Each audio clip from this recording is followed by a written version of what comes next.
Konečně jsem koupil ty Seychely, to bude paráda. Kanclu jsem za chvíli, koť. Tak to je fajn. Uhni s tím krávem.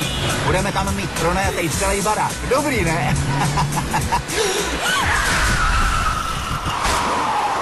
Haló, jsi tam?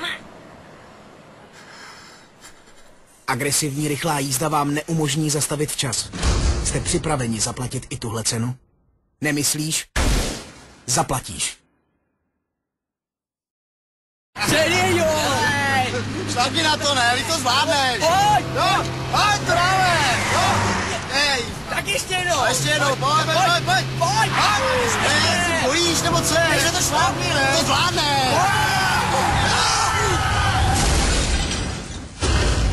To zvládneš! Když si necháte mluvit do řízení, snadno nad svým vozem ztratíte kontrolu. Jste připraveni zaplatit i tuhle cenu? Nemyslíš? Zaplatíš. Tak dáme konečně brko, ne? No jasně. Jdeme, proč? Dobrý, co? Pojď se. Má grády.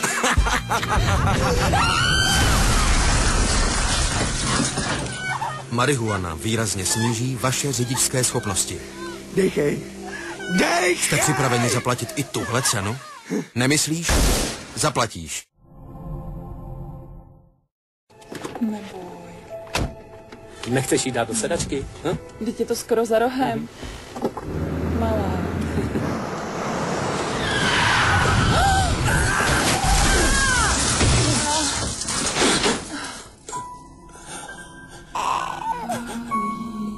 Při srážce nemáte šanci dítě v rukou udržet.